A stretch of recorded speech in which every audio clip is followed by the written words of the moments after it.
We've got food shortages, we've got inflation at record highs, we've got gas prices at record highs, we've got immigration, especially illegal immigration, at record highs. We've got the first major war in Europe since World War II. We've got lots and lots of problems. Nothing is going right for Joe Biden. And yet Joe Biden insists that this is his strength. And I agree with what Chairman Powell said last week, that the number one threat is the strength, and that strength that we built is inflation. The number one threat is the strength, and the strength that we've built is inflation. Now, I think that might be true. I think fact check true on it. The number one threat is the strength. Okay, what is he? Strength isn't a threat, right? But what do you mean by strength? You're saying the strength is that you have built is inflation. Well, you did build inflation. You are one of the principal drivers of the inflation crisis we have right now. And that is the number one threat. So I guess he's telling the truth. Probably unwittingly, probably because the teleprompter was too difficult for him to read or something. But I think Joe Biden actually may have just accidentally said the most honest thing he's ever said in his entire career. Yes, this is the threat.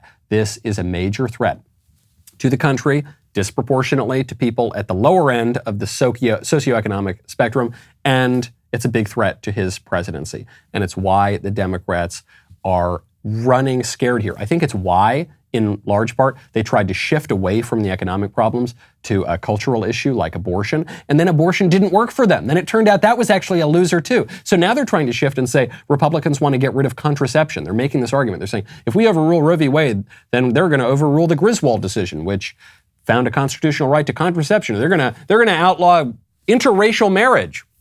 They're truly grasping at straws because they know that this is a loser. They know that the midterms right now, unless there is widespread voter fraud, which there might be. There's a great new movie out by Dinesh D'Souza called 2000 Mules. I actually haven't seen the whole movie yet, so I want to wait to comment on it until I can finish the movie. But there's, as we've said, especially on this show, as we've said from the very beginning since election night 2020, lots of questions about that election, lots of weird stuff, lots of obvious violations of the law in certain states and how the election was conducted. That's not good. If we don't get our election security under control, then it's not going to matter how much momentum we have going into the midterms or into 2024. But assuming that we can get that under control, which we have in certain states at least, it's going to be a blowout. Assuming nothing changes, it's going to be an absolute blowout for Joe Biden and for the Democrats. I think a lot of people right now are looking back on those Trump days, those days of Republican rule, quite fondly. I think people want Trump back. If not in the White House, though probably that too, but if not in the White House, certainly on Twitter, which is why Elon Musk is now saying, this is really breaking news, Elon Musk is saying he would gladly reinstate Trump's Twitter account. I guess the answer is that I would reverse the perma ban. Obviously, I don't own Twitter yet, so this is not like a thing that will definitely happen, because what if I don't own Twitter? But my opinion, and Jack Dorsey, I want to be clear, shares this opinion, is that we should not have perma bans. Okay, great. Done. Why is he doing this? One, because it's the right thing to do. Elon made this point explicitly, said, I think it was morally wrong to ban Trump. But he's also doing it, and this is a real message. If you're not a true rock-ribbed conservative, constitutionalist, patriot, whatever word you want to use, at least let me appeal to your self-interest right now. The issues that conservatives are running on are winning issues. Having the ability to speak freely on social media, that's a winning issue. The libs have a losing position on that. The conservatives have a winning position. Pro-life or pro-abortion, look at that vote yesterday in the Senate. The pro-life side is the winning argument here. Okay? The restricting immigration, that is a winning argument. Poll after poll after poll shows it. The stop printing money, it's sending it to all people all over the world and actually maybe focus your resources at home. That's a winning argument.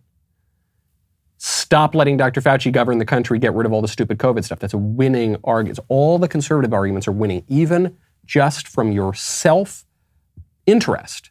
You should be siding with the conservatives. If you're in the middle, if you're a squish, if you're an independent, it is in your interest to side with the conservatives. For goodness sakes, even Whoopi Goldberg agrees on this point, especially on the point that Elon just made. Whoopi Goldberg, on The View, she is a very left-wing lady. She just said, yeah, if Elon wants to put Trump back on Twitter, that's probably the right thing to do. Listen, Donald Trump wants to be on Twitter. If people want to listen to him, fine. Fine.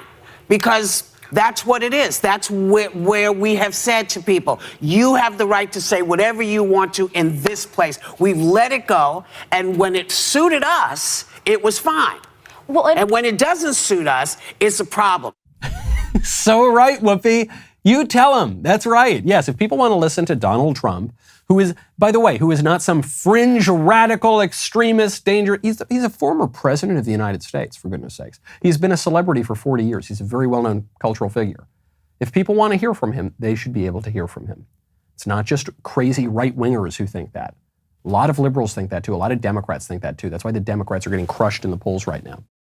Glad you liked that clip. Now, ring that smash, like that subscribe, do the clicky thing. Make sure you get all the Michael Knowles Show updates. You can also go to Apple Podcasts, Spotify, Stitcher, Google Play. Subscribe to The Michael Knowles Show. Leave a 5-star review. Leave a 10-star review if you can. We'll see you next time.